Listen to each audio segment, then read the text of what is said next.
নমস্কার গাইস। শ্রীভূমি জেলার বহু চর্চিত পাতা বাবার বাড়িতে ভিড়ের ঠেলায় কোনো ব্যক্তির মৃত্যু হয়নি।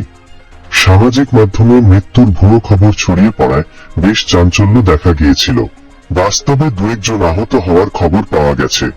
প্রশাসনের তরফ কয়েকদিনের জন্য বন্ধ রাখা হয়েছে চমৎকারী পাতা বিতরণ।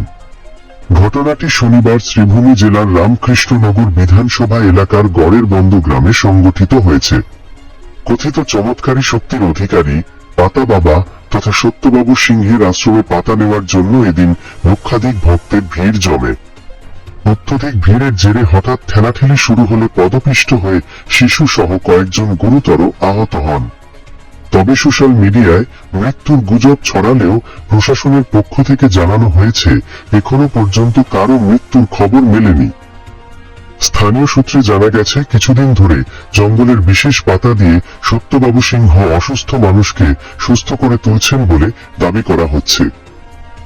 এই দাবির জেরে প্রতিদিন হাজার হাজার মানুষ দূর দূরান্ত থেকে এসে গড়ের বন্ধ গ্রামে ভিড় জমাচ্ছেন। শনিবার ভিড় একেবারে নিয়ন্ত্রণের বাইরে চলে যায়। প্রায় 6 কিলোমিটার জুড়ে লাইন পড়ে যায় ভক্তদের। হঠাৎ ভিড়ের মধ্যে একজনের ছাপা পাশের বৈদ্যুতিক তারে স্পর্শ করলে সৃষ্ট হয় স্পার্ক। মুহূর্তের মধ্যে ভিড়ের মধ্যে শুরু হয় ঠেলাঠেলি ও দৌড়াদৌড়ি। কয়েকজন পড়ে গিয়ে আহত হন। খবর পেয়ে ঘটনাস্থলে পৌঁছায় পুলিশ ও রামকৃষ্ণনগরের চক্র আধিকারিক। তিনি পরিস্থিতি সামলাতে আপাতত 3 দিনের জন্য পাতা বিতরণ বন্ধ রাখার নির্দেশ দিয়েছেন। অন্যদিকে পাতা বাবা অর্থাৎ সত্যবাবু সিংহ জানিয়েছেন যতদিন তিনি বেঁচে থাকবেন ততদিন বিনামূল্যে এই জাদুকরি পাতা বিলিয়ে যাবেন। তবে ভিড় সামলাতে সকলকে ধৈর্য ধরার আহ্বান জানিয়েছেন তিনি।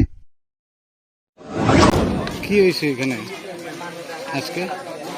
আজকে মানে ওই যে এক্সেস মানুষ হয়েছিল আর কি।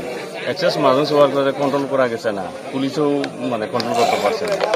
এরপরে এক্সেস মানুষ হওয়ার পরে তো বৃষ্টির যে সময় এসে বৃষ্টির সময় মানে মানুষ মানে এক্সেস মানে অ্যাক্সিডেন্ট মানে একটার উপরে যাওয়া বাগাবাগি আরম্ভ করছে।